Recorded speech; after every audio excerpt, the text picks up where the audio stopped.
All right, let's talk about telemetry data. If you're building or running modern software, you know observability is key. But you also know that the mountain of data it creates can be, well, a lot. It's noisy, it's expensive, and today we're going to dive into a way smarter way to handle it. Tail-based sampling. So here's our game plan.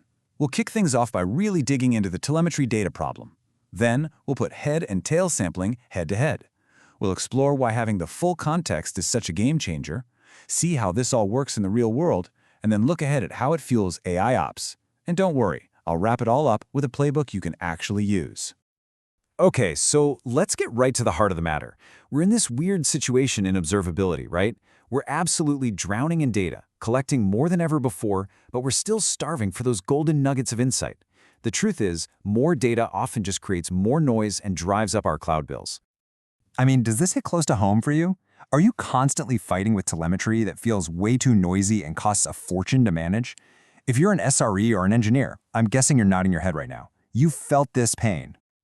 This brings us to a really critical decision point. When you're trying to tame this data fire hose, you've basically got two main strategies: head-based sampling and tail-based sampling. And as you're about to see, for any complex system, one of these is the clear winner. But hang on, before we compare them, let's just make sure we're all on the same page. What even is sampling?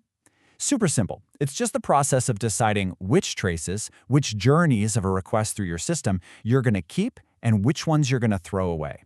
The whole point is to cut down on volume and cost without losing the important stuff. So first up is head-based sampling. This is what a lot of systems do by default.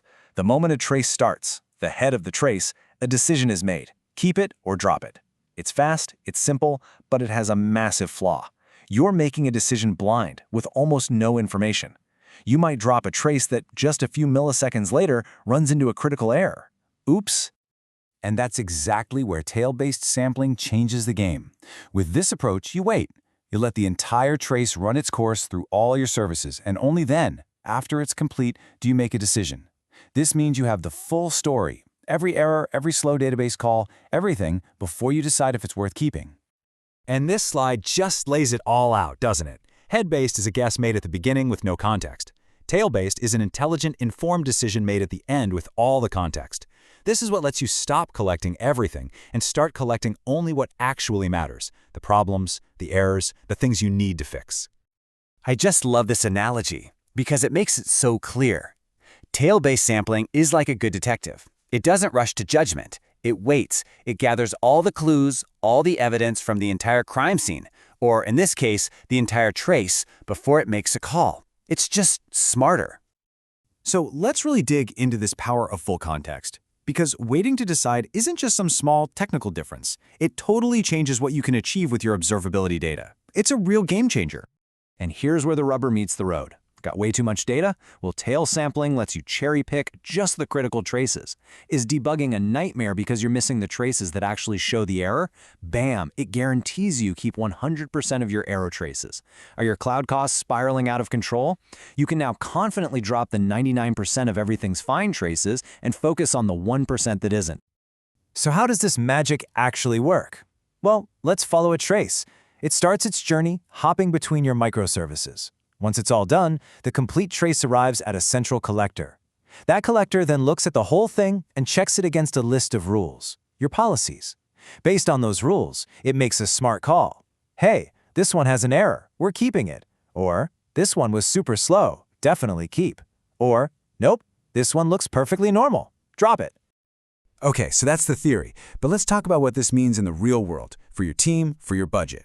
We're shifting from the what and the why to the how, and the very real savings you can get. And wow, just look at these numbers. This is the payoff. Even if you sampled just 10% of your traces, you could slash your costs by 60%. Get more aggressive, say a 1% rate for a huge, high-traffic service, and you could see cost reductions of over 90%. We're not talking about trimming the budget here. We're talking about fundamentally changing the economics of how you do observability. So what do these policies look like? Well, you get to define what's important to you. You could have a rule that says, always keep any trace with an HTTP 500 error, or another one that says, grab any request that takes more than a second and a half. You can even target specific, critical parts of your application, like making sure you never ever miss a problem with your checkout service. Now, this isn't a one-size-fits-all kind of deal. Your strategy has to change depending on the environment. In your dev environment, sure, keep everything 100%. In QA, maybe you dial it back to 25%. But in production, that's where a smart, tail-based strategy of 5 or 10% is absolutely essential. And for those massive, high-traffic services, you might go as low as 1%, knowing you're still catching every single error and slowdown. But let's zoom out for a second. Tail-based sampling is more than just a tool to save money. It's actually the foundation for the next wave of observability.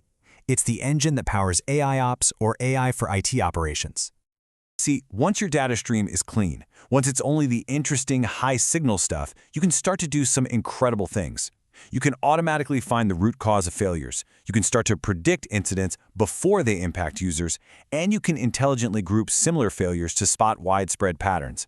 This is what lets you get out of firefighting mode and become proactive. Okay, we've covered a ton of ground. So let's pull it all together into a simple playbook with the key things to remember and some best practices you can take back to your team. Here's your checklist for getting this right. First, if you can, standardize on the OTLP protocol. It's the future. Second, set up a dedicated collector gateway. That's where all your smart sampling rules will live.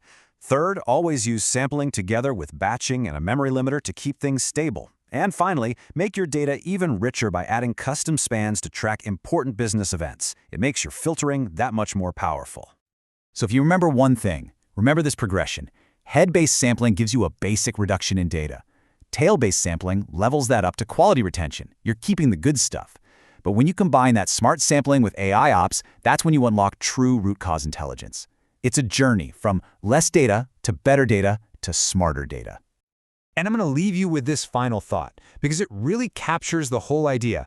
In the world of modern systems, the goal is not to log everything. The goal is to log only what matters.